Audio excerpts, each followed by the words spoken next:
இந்த நூற்றாண்டு விழா அழைப்புரை பார்த்தப்போ எனக்கு ஒரு புகைப்படம் நினைவுக்கு வந்துச்சு.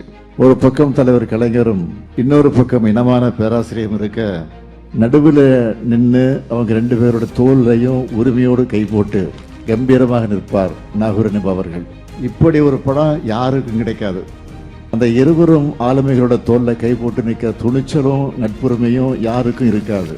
அத்தகைய கம்பீரத்தின் அடையாளம் தான் நம் மரியாதைக்குரிய நாகூர் அனிபா அவர்கள். தலைவர் கலைஞருக்கும் அனிபா அவர்களுக்கு வயசுல தான் ஓராண்டு இடைவெளி. இது தவிர அவங்க ரெண்டு பேருக்கும் இடைவெளி என்பதே கிடையாது. அந்த அளவுக்கு நகமும் சதையுமாக நட்போடு பழகினவங்க அந்த ரெண்டு பேரும். ஓடி வருகிறான் உதயசூரியன் அனிபாவனுடைய குரல் உழைக்காத கழகத்தோட நிகழ்ச்சிகள் தொடங்கினதே கிடையாது. தலைவர் கலைஞருடைய வாழ்க்கையில எத்தனையோ முக்கியமான தருணங்கள் இருந்தாலும் கள்ளக்குடி போராட்டத்துக்குன்னு தனி இடம் இருக்கு. தண்டவாளத்துல தலை வச்சு படுத்த கலைஞருடைய தீரத்தை கள்ளக்குடி கொண்ட கருணாநிதி வாழ்கவே, மக்கள் உள்ளம் குடிகொண்ட உண்மை தலைவர் வாழ்கவேன்னு பட்டி தொட்டியெல்லாம் கொண்டு போய் சேர்த்தார். இப்படி கழக மேடைகள்ல பாட்டு பாடுறதுனால மட்டுமா அனிபா அவர்களை கொண்டாடுறோம்?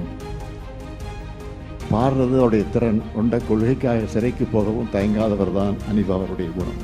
ஒரு முறை அனிபா அவர்கள் என்ன சொன்னார்னா, கழக நிகழ்ச்சிகளுக்கு கலைஞர் எங்கிட்ட தேதி கூட கேட்காம என்னுடைய இசை கச்சேரியை வச்சுடுவார்.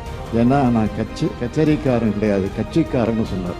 மற்றொரு பேட்டியில் என்னுடைய ரத்தத்தை எடுத்து சோதித்தால் கூட அதில் வேறு கட்சியுடைய கலப்பு இருக்காதுன்னு சொன்னார்.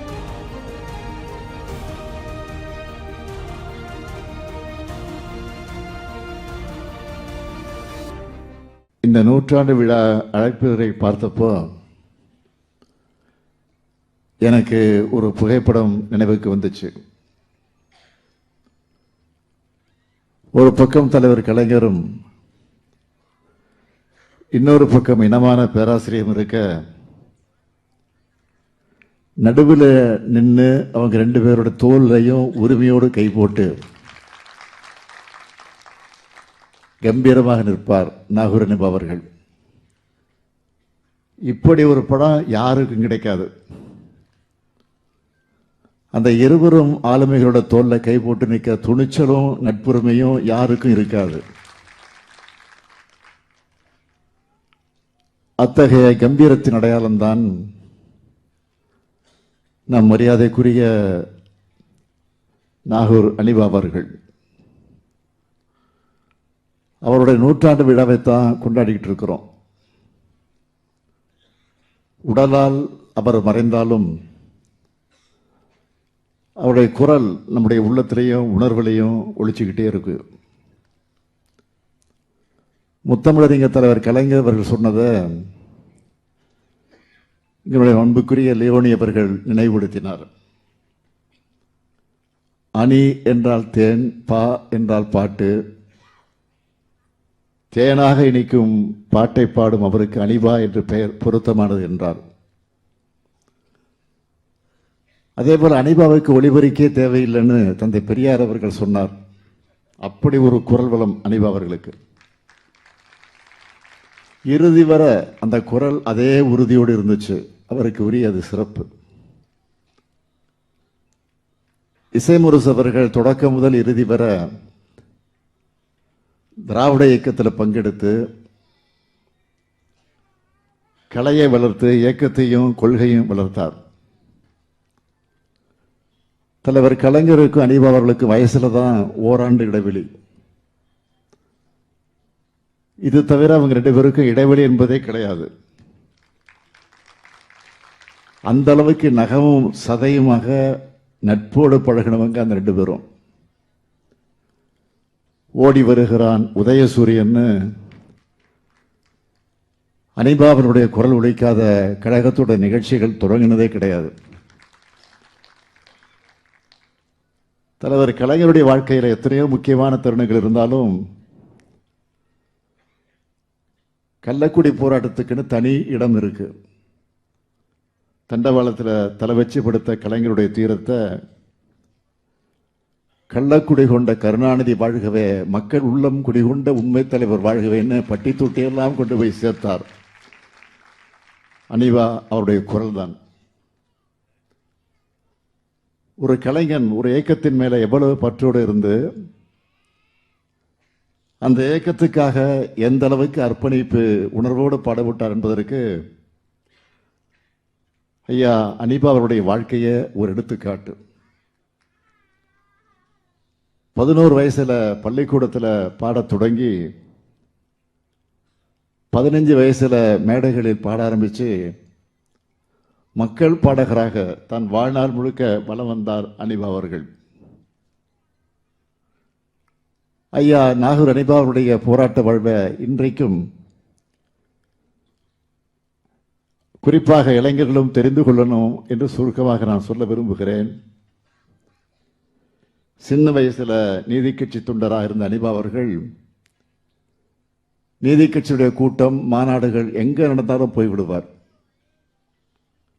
இந்த உணர்வு பயணம் நீதி கட்சி திராவிடர் கழகமாக பரிணமிச்சு திராவிட முன்னேற்ற கழகம் உருவான பிறகும் தொடர்ந்துச்சு. கழகத்தோட வளர்ச்சிக்கு அனீபாவுடைய குரல் துணை நின்றுச்சு. அழைக்கின்றார் அண்ணா அருமைமிகும் திராவிட துயர் துடைக்க இன்றேன்னு அனீபா பாடுறத கேட்டா உணர்ச்சி பொங்காம ஒரு தமிழர்களும் இருக்க முடியாது. அவர் முறையா சங்கீதம் கற்றுக்கொள்ளவில்லைன்னாலும் ஆயிரக்கணக்கான மேடைகள்ல கோடிக்கணக்கான மக்களை தன்னுடைய குரல் வளத்தால தன்வசப்படுத்தினார். வறுமையின் காரணமா 7ஆம் வகுப்போடு படிப்பை நிறுத்திட்டவர் தன்னுடைய கலைப்பயணத்தை கழக பயணத்தை தொடர்ந்தார். ஐயா நாகூர் அனீபா அவருடைய அரசியல் வாழ்க்கைக்கு அடித்தளம் வச்ச ஊர் எந்த ஊர் தெரியுமா? திருவாரூர். படிப்பை பாதியிலே நிறுத்தினவரை அவருடைய தாயார் திருவாரூருக்கு அனுப்பி வச்சாங்க.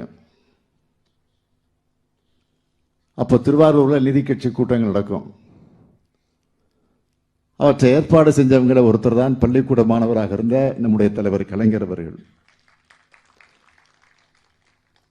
அப்பவே கூட்டம் தொடங்கி தலைவர் பேசுற வரைக்கும் அனீபா அவர்கள் பாடுவார், பேச வர்ற வரைக்கும்.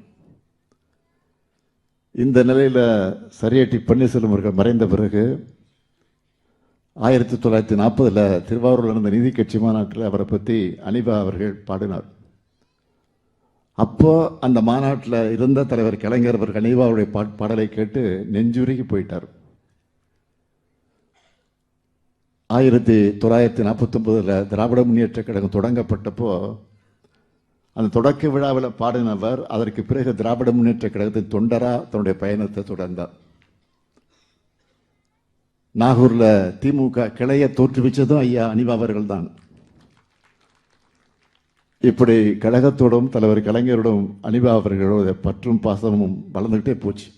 இன்னும் சொல்லணும்னா நாகூர்ல அனீபா அவர்கள் கட்டின இல்லத்துக்கு கலைஞர் இல்லைன்னு பேர் வச்சார். அதை கலைஞர் தான் திறந்து வச்சார். இப்படி கழக மேடைகளில் பாட்டு பாடுறதுனால மட்டுமா அனீபா அவர்களை கொண்டாடுறோம்? பாடுறது அவருடைய திறன் கொண்ட கொள்கைக்காக சிறைக்கு போகவும் தயங்காதவர் தான் அனீபா அவருடைய குணம்.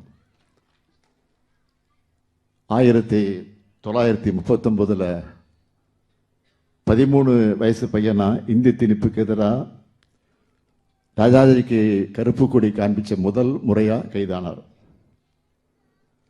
பிறகு இந்திய ஆதிக்க எதிர்ப்பு போராட்டத்தில் கோசிமணி, அன்பில் தர்மலிங்கம், மன்னை நாராயணசாமி ஆகியோடு திருச்சி சிறையில் 32 நாள் இருந்திருக்கிறார்.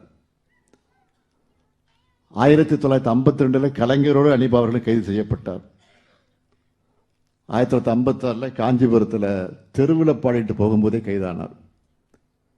இப்படி கழகத்துக்காக போராட்டங்களில் பங்கெடுத்து 10 முறைக்கு மேல சிறைக்கு சென்றிருக்கிறார். ஐயா அனீபா அவருடைய தமிழ் உணர்வை பற்றி தலைவர் கலைஞர் என்ன சொன்னார்னா, தமிழுக்கு ஒரு தீங்கின்றால் அது தீங்கினை தடுத்து நிறுத்திட தமிழக நிலம் காத்திட தமிழ் மொழி காத்திட தோல் தட்டி தன்னை ஒப்படைத்துக் கொள்ளக்கூடிய தியாக செயலை தான் நாகூர் அனீபான்னு சொல்வார். 1957 தேர்தலில் போட்டியிட்டு வெற்றி வாய்ப்பை இழந்த ஐயா அனீபா அவர்களை தலைவர் கலைஞர் அவர்கள் முதலமைச்சரான பிறகு எம்எல்சி ஆக்கி மேலவேலை அமர வச்சு அழகு பார்த்தார். கலைமாமணி விருது கொடுத்தார். வக்வாரிய தலைவராக நியமித்தார்.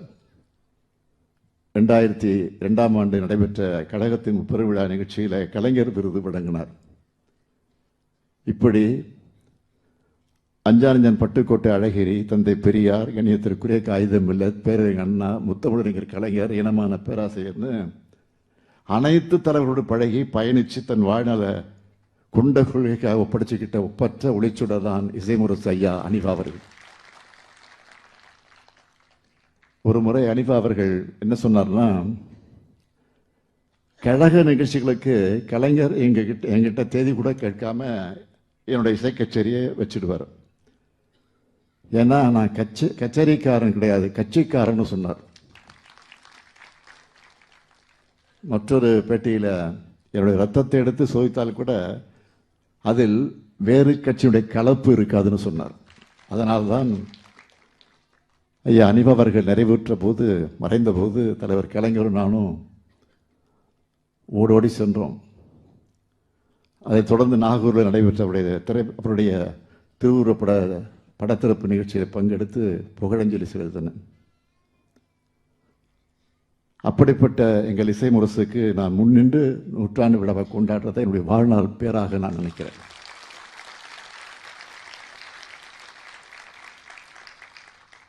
ஐயா நாகூர் அனிபா அவர்கள் கழகத்துக்கு மட்டும் சொந்தக்காரர் அல்ல, ஒட்டுமொத்த தமிழ்நாட்டினுடைய சொத்து அவர்.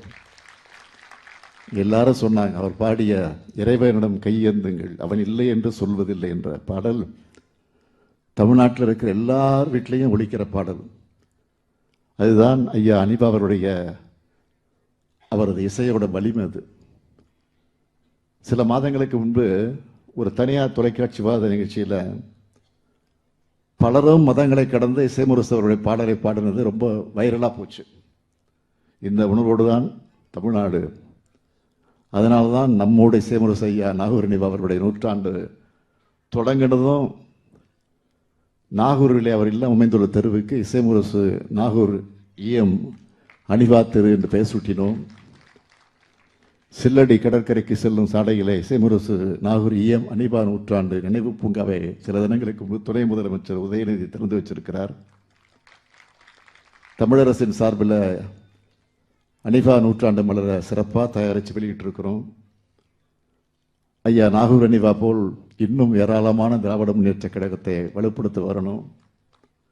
உங்களுடைய திறமையை, உங்களுடைய அறிவு கூர்மையை பயன்படுத்தி கழகத்தை, சமூகத்தை வளர்த்தெடுக்க திராவிட முன்னேற்ற கழகம் எப்பொழுதும் தயாராக இருக்கு. திராவிட முன்னேற்ற கழகம் இந்த மண்ணில் இருக்கிற வரையில் தந்தை பெரியார், பேரறிஞர் அண்ணா, தலைவர் கலைஞரின் புகழ் தமிழ் நெஞ்சங்களில் உள்ளவர ஐயா நாகூர் அனிபா அவர்களும் நம்முடைய புகழுறவிலே வாழ்வார். கம்பீர குரலெடுத்து கானமழை பொழிந்து தமிழர்கள் மனங்களை நிறைந்த ஐயா நாகூர் அனிபா அவர்களின் புகழ் வாழ்க. ஐயா நாகூர் அனிபா அவர்களின் புகழ் வாழ்க. நன்றி, வணக்கம்.